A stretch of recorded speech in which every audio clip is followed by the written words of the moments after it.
Senators voting against two dueling bills, including a Republican plan to slash $60 billion in federal spending.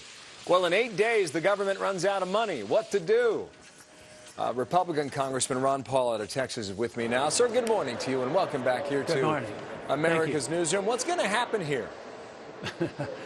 Well, I think that they will not close down the government. They'll come together, they'll fight and squirm, but I don't think anybody's anxious to close down the government. But I also know they're not going to have a resolution of the problem. The country is bankrupt and they won't admit it.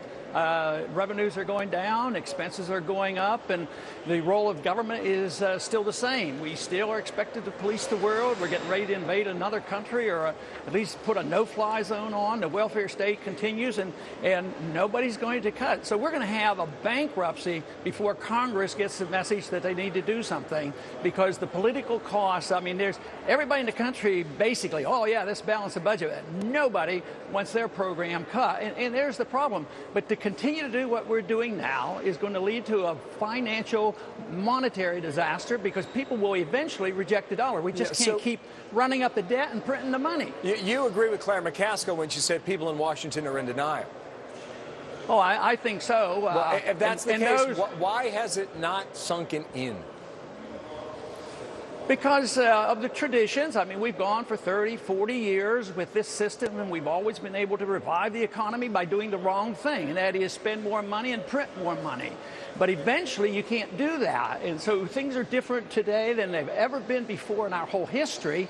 And it's a worldwide event because we've had the privilege of printing money, and everybody else holds dollars, so the world is on a dollar standard. So it is much, much different. And to turn it off is an overwhelming task, and you have to reverse the whole notion of what government should be doing, and nobody even talks about that. But you would agree that this is the beginning of that process.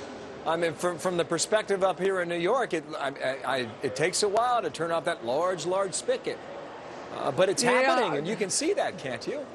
Yeah, I think there's a larger number of American people are recognize it. More people here are recognizing the Congress has improved. We've had some new members, but the momentum is so great that turning the spigot off, it's like an addict. You know, there's too many symptoms from stopping the addict, and therefore it's much easier to take another drink or another shot.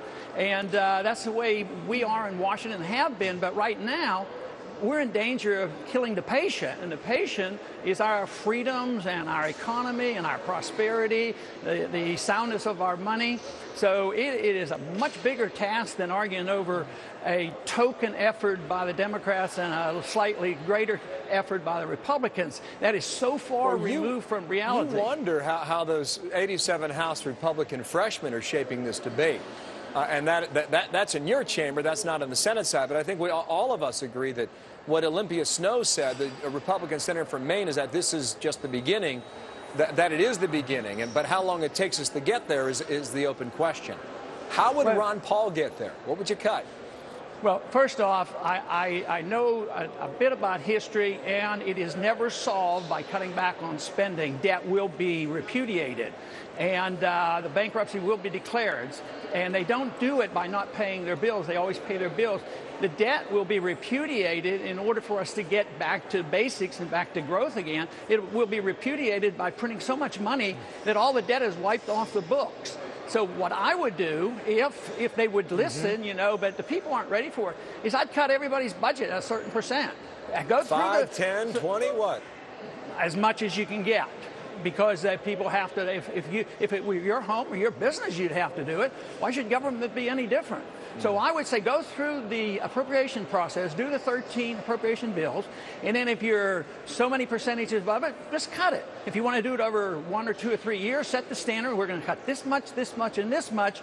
It would be very helpful, and then we could work and pay down the debt. Would you touch taxes at the same time, or leave them where they are?